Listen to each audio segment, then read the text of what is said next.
agreement for those 12 parcels is flawed, then the petition before you does not satisfy the state law requirement that 75% of the freeholders sign. You would be in the neighborhood of about 73% under that scenario.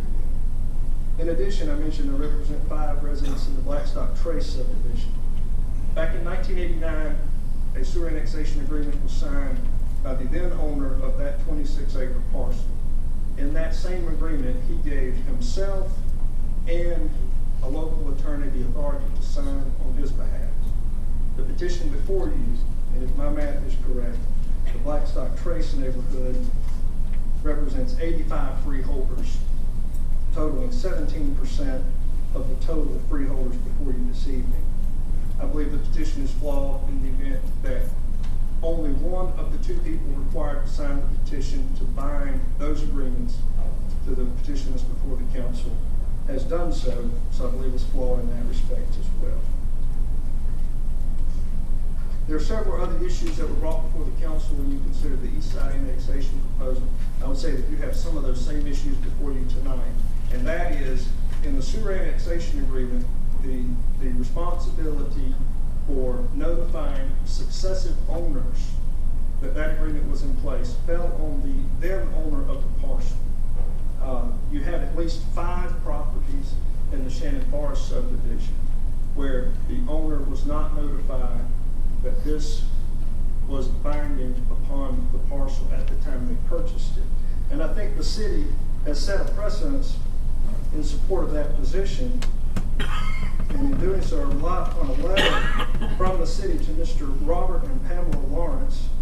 It's actually Lawrence and Pam Roberts, the names are backwards there. This letter is dated August 10, 2009, in which I think you can fairly read into it. The city realized there was not a valid agreement on that property.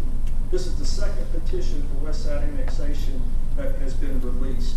That property, when the proper channels could not be followed to get the proper signatures on the petition, was pulled as an agreement and is before you tonight as a forcing. So I think there are several things there that should cause the council concern. I would ask that you slow down, that you look at this. Again, the agreements are of record. It clearly states who's supposed to sign the petition. You can look at the petition before you and see that the proper folks have not signed it. I would also submit that what the city has done in many instances, at least 14 that I'm aware of in the Shannon Forest subdivision, is violated the 1983 agreement that allowed the city to extend the sewer lines in the first place. Couple that with the fact that in late 2007 there was an agreement where the city no longer owns the lines that we're even talking about tonight. I appreciate your listening. Happy to answer any questions you might have, realizing there's some other folks that wish to be heard. Thank you very much. Thank you.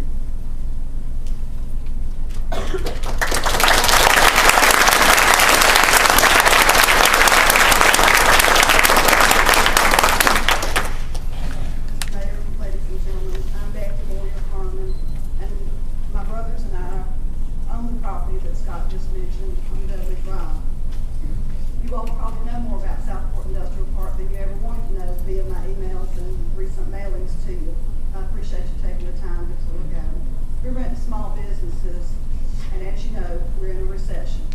Our businesses are dropping out like flies.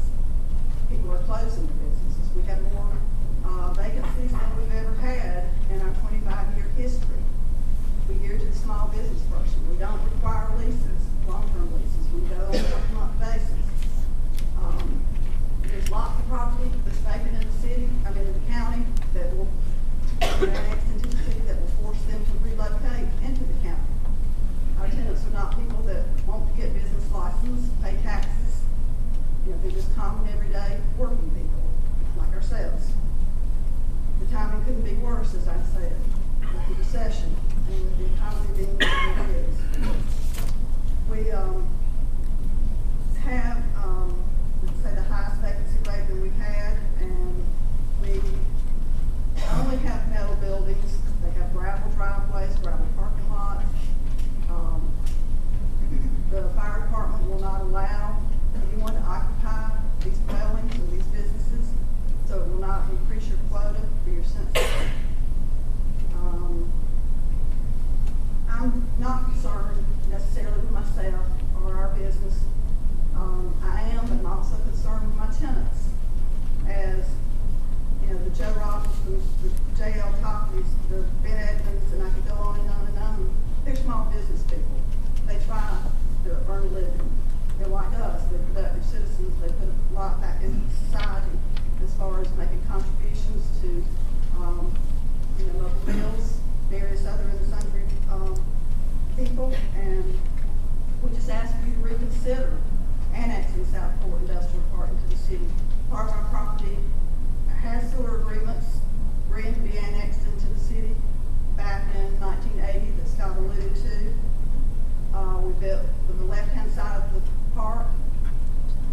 couldn't get septic tanks on the right-hand side, so the only way we could develop that property was to be annexed into the city. So we signed the agreements saying that we would annex into the city, but if we had a choice to get sewer to that property, we wouldn't have done so. Thank you for your time.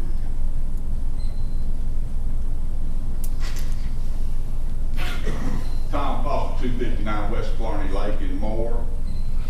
Mayor and honorable council members, as the elected representative of several areas that are slated for annexation into the city because they have tapped onto the Spartanburg sanitary sewer system, due in many cases to a hardship with their septic system, I feel I would be remiss if I did not testify to city council that those I represent are against the actions of annexation into the city. Many of these homeowners are second, third, or greater homeowners since the original agreement was made with the city at a time when the city of Spartanburg owned the sewer district. As a member of Spartanburg County Council, I do understand how difficult it is dealing with budget constraints and the frustration over financing while trying to maintain services to our citizens. There comes a time when the consideration of the wishes of the neighborhood must take precedence to government expansion. So is the case now. It is just not the right time to annex properties with the amount of legal issues surrounding this move.